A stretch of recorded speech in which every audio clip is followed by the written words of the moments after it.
Halo, perkenalkan nama aku Siti Mufrotul Ula, NIM 43 sebagai konselor. Halo, nama aku Vika Elustari, biasa dipanggil Vika, NIM 57, saya sebagai klien.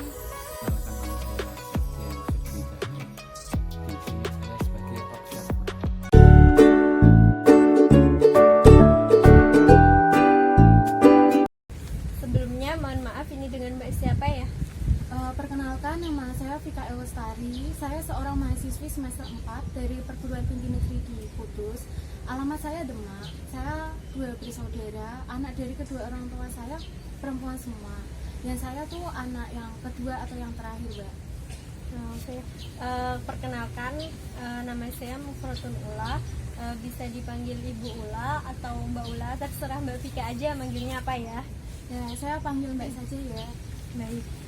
Jadi di sini saya akan mendengarkan semua cerita Mbak Vika mengenai permasalahan yang Mbak Vika alami. Kemudian nanti akan mengevaluasi permasalahan yang Mbak Vika alami ya. Kemudian dalam sesi konseling ini sifatnya itu rahasia ya Mbak ya. Jadi semua permasalahan yang Mbak Vika ceritakan itu tidak akan didengarkan oleh orang lain ataupun dibeberkan ke siapapun ya Mbak. Ini sifatnya rahasia, jadi Mbak Vika tidak perlu khawatir tentang permasalahannya.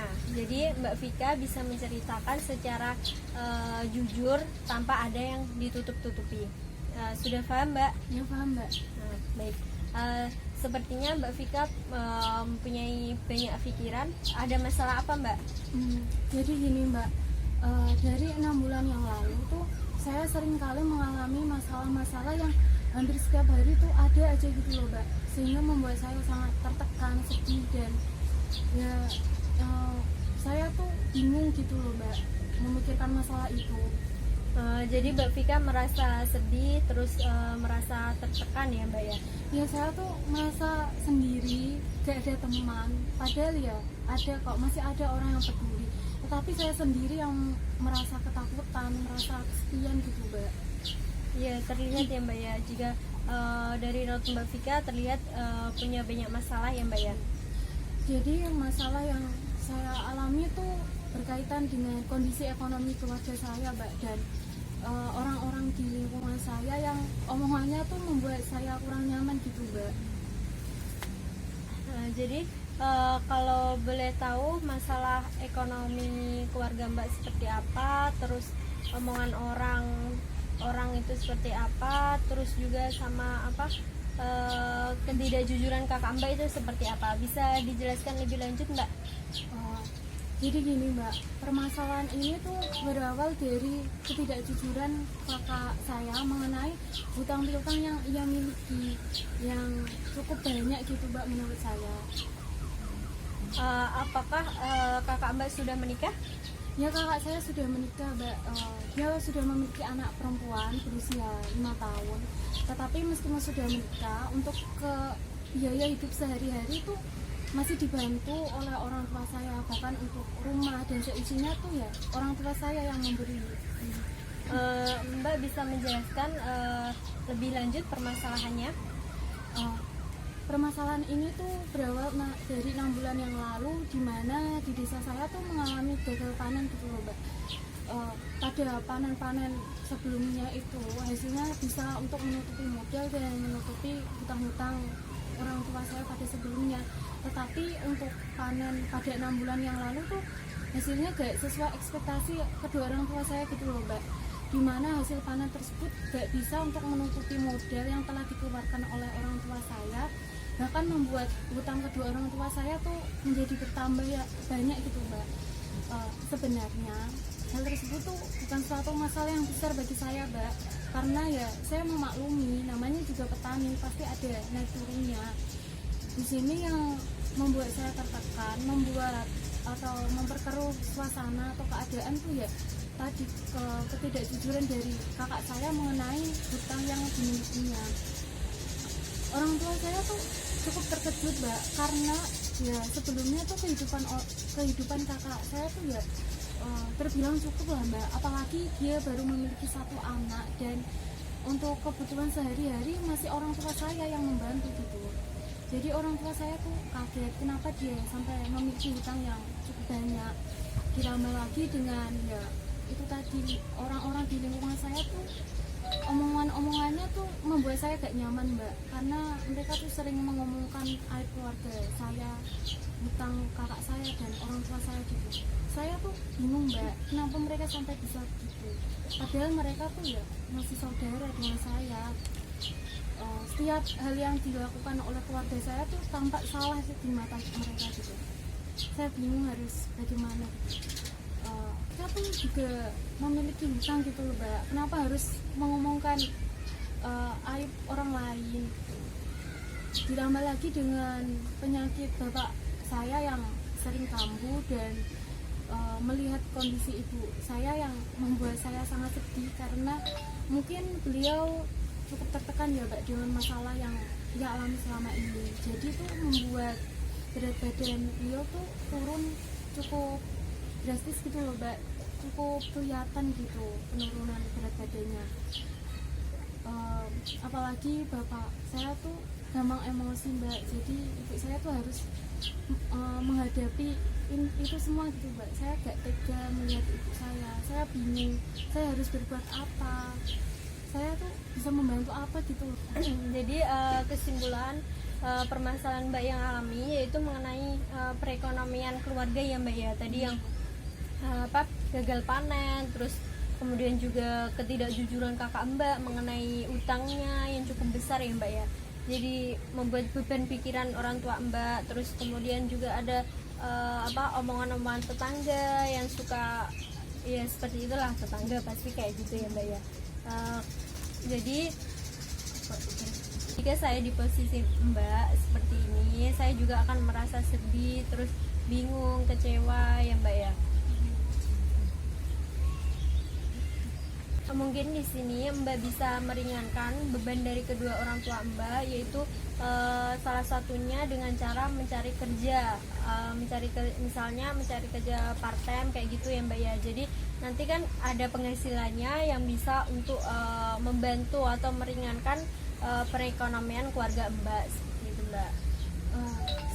Sebelumnya tuh saya sudah mencoba mencari pekerjaan yang bisa saya lakukan sambil kuliah gitu loh mbak, tapi saya belum menemukan yang cocok gitu, selalu bertabrakan dengan jadwal kuliah saya.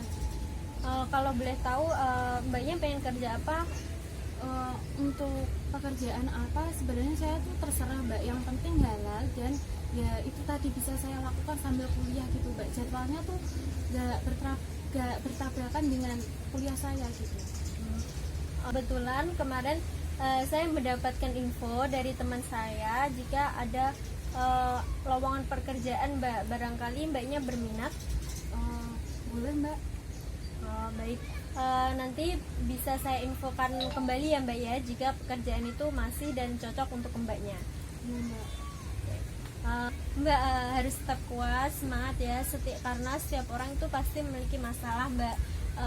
Terus kemudian mbaknya tetap semangat, terus jangan pernah menyerah, terus jangan lupa berdoa ya mbak ya.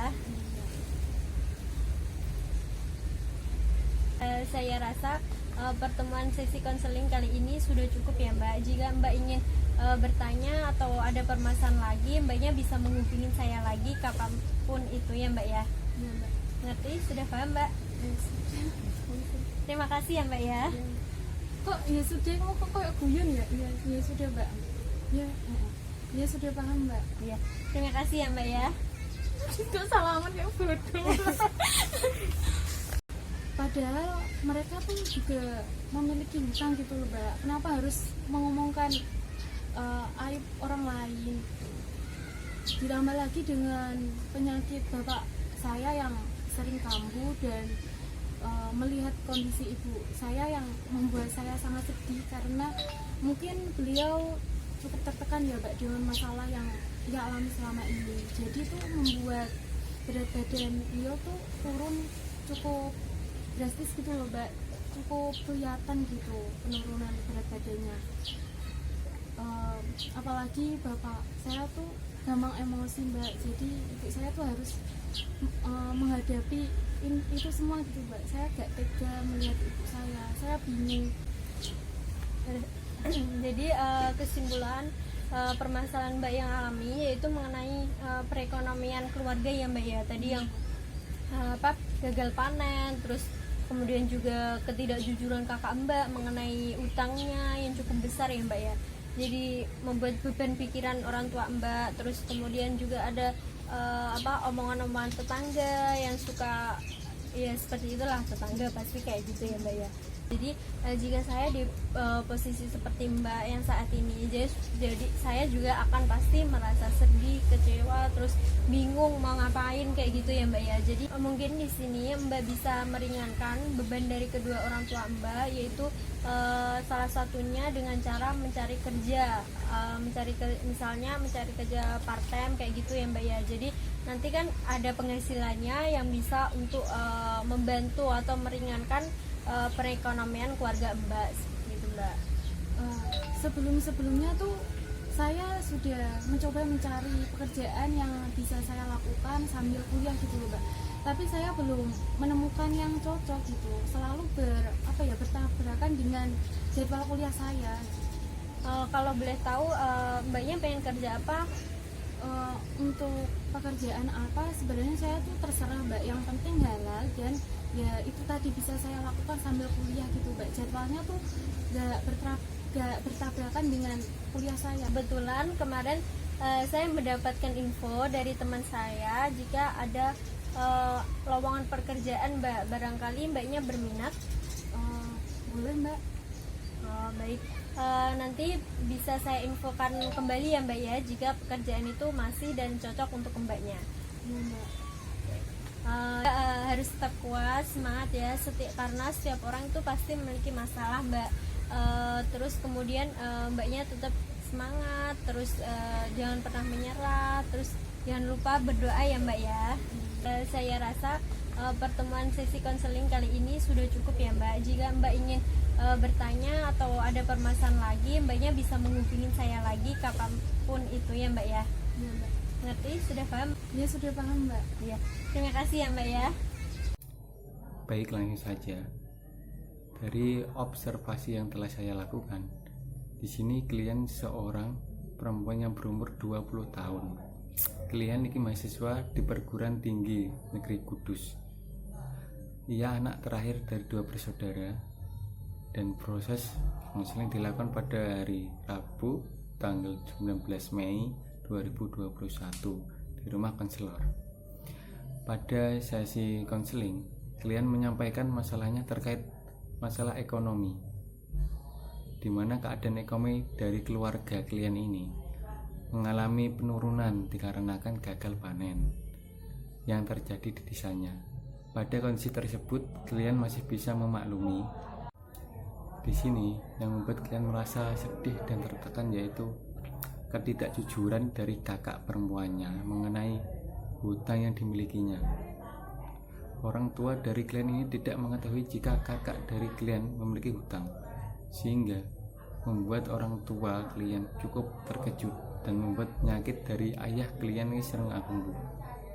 Selain itu, kondisi lingkungan klien juga membuat klien kurang nyaman karena orang-orang di sekitarnya klien sering membicarakan masalah-masalah yang sedang dialami klien. Nah, di sini konselor memberikan saran kepada klien untuk membantu pekerjaan orang tua di rumah dan mencari pekerjaan part-time. Dari observasi yang telah saya lakukan, kebetulan konselor memiliki informasi mengenai lowongan pekerjaan part-time. Konselor juga memberikan semangat kepada klien agar tidak merasa sendiri dan tidak ketakutan lagi. Mungkin hanya itu yang bisa saya sampaikan. Saya akhiri. Terima kasih. Wassalamualaikum warahmatullahi wabarakatuh.